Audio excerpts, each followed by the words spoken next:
తెలంగాణలో స్థానిక ఎన్నికల సమరానికి పార్టీలన్నీ ఉవ్విళ్లూరుతున్నాయి.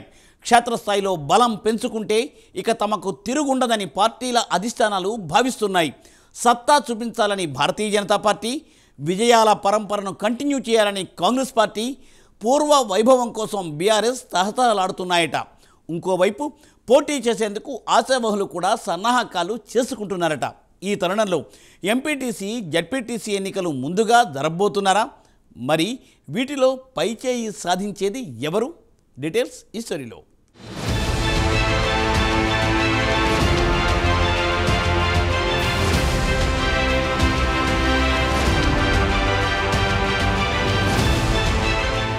స్థానిక ఎన్నికల సమరానికి తెలంగాణ సిద్ధం కాబోతోంది. ప్రభుత్వం నుంచి గ్రీన్ సిగ్నల్ రాగానే ఎన్నికల సంఘం నుంచి అధికారికంగా ప్రకటన రానుంది.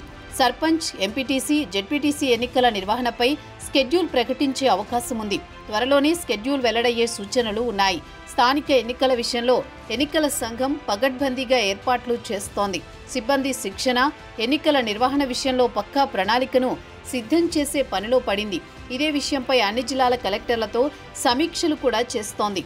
ఇదిలా ఉంటే మరోవైపు స్కెడ్యూల్ రాకముందే ప్రధాన పార్టీలు వ్యూహాలకు పదును పెట్టే పనిలో పడ్డాయి. రాష్ట్ర ఏర్పాటు తర్వాత తొలిసారిగా అధికారంలోకి వచ్చిన హస్తం పార్టీ ఈసారి పంచాయతీ, మండల, జిల్లా పరిషత్ ఎన్నికలను ప్రతిష్టాత్మకంగా తీసుకోనుంది. క్షేత్రస్థాయిలో ఉన్న నేతలు కూడా పార్టీ గెలుపు కోసం కృషి చేసే దిశగా అడుగులు వేసే పనిలో ఉన్నారు. హస్తం జెండా ఎగరవేయడమే లక్ష్యంగా నియోజకవర్గాల్లోని ఎమ్మెల్యేలు, ముఖ్య నేతలు పావులు కదుపుతున్నారు. స్కెడ్యూల్ వచ్చే నాటికే గ్రౌండ్ క్లియర్గా ఉండాలని కాంగ్రెస్ అధినాయకత్వం భావిస్తోంది. ఇక అధికార పార్టీపై ఉన్న వ్యతిరేకతను అనుకూలంగా మలుచుకొని స్థానిక పోరులో సత్తా చాటాలని బీఆర్ఎస్తో పాటు బీజేపీ చూస్తున్నాయి.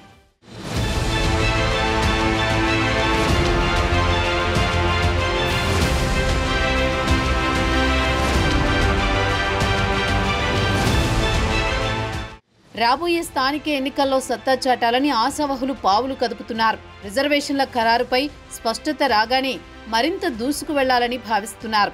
చాలా రోజులుగా గ్రౌండ్ ప్రిపేర్ చేసుకుంటున్నారు. గెలుపు కోసం అవసరమైన అన్ని మార్గాలను అన్వేషిస్తున్నారు. ఈసీ నుంచి ప్రకటన వెలువడితే పల్లెల్లో పొలిటికల్ హీట్ మరింత పెరగనుంది.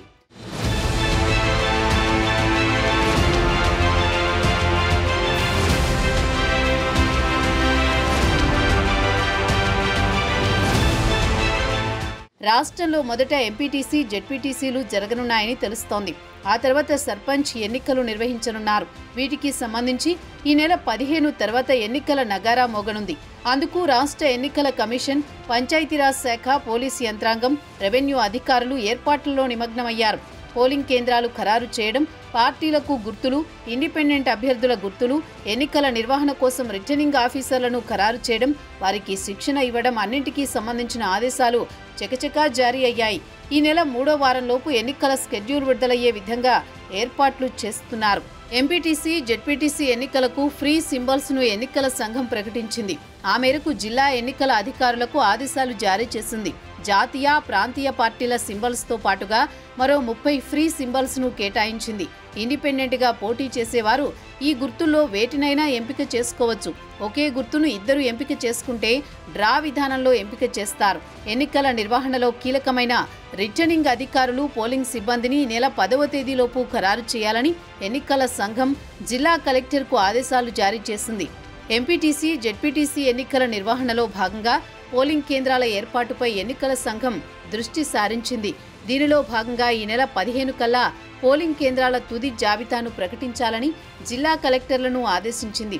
ఈ మేరకు పోలింగ్ కేంద్రాల ఖరారుకు సంబంధించిన స్కెడ్యూల్ను శుక్రవారం విడుదల చేసింది.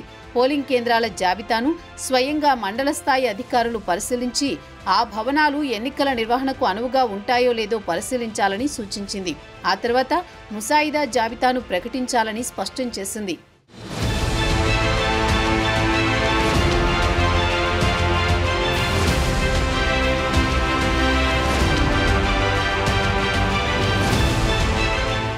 రాష్ట్రంలో 5,817 ఎంపీటీసీ, 570 జెడ్పీటీసీ స్థానాలు ఉన్నట్లు లెక్క తేల్చారు. 2019లో మొత్తం 5,857 ఎంపీటీసీ స్థానాలు ఉన్నాయి. అయితే వివిధ కారణాలతో 5,817 స్థానాలకు మాత్రమే ఎన్నికలు నిర్వహించారు. ప్రస్తుతం రాష్ట్రంలో 5,817 ఎంపీటీసీ స్థానాలున్నట్లు లెక్క తేల్చారు. అనేక గ్రామాలను సమీపంలోని మున్సిపాలిటీలు, కార్పొరేషన్లలో విలీనం చేయడంతో ఎంపీటీసీ స్థానాల సంఖ్య తగ్గిందని అధికారులు చెబుతున్నారు. ప్రతి మండలానికి 5 ఎంపీటీసీ స్థానాలు ఉండేలా నిర్ణయం తీసుకోకపోతే ఈ సంఖ్య మరింతగా తగ్గేదని చెబుతున్నారు. పెరిగిన జెడ్పీటీసీ, ఎంపీపీ స్థానాల సంఖ్య రాష్ట్రంలో గతంలో కంటే జెడ్పీటీసీ, ఎంపీపీ స్థానాల సంఖ్య పెరిగింది. 2019లో 538 జెడ్పీటీసీ స్థానాలకు ఎన్నికలు జరిగాయి. ప్రస్తుతం ఈ సంఖ్య 570కి చేరింది. అలాగే 2019లో 534 మంది ఎంపీపీలను ఎన్నుకోగా ఇప్పుడు 570గా తేల్చారు. ఇక పరిషత్ ఎన్నికలకు సంబంధించి ఎవరు పైచేయి సాధిస్తారో అన్నది తేలాల్సి ఉంది.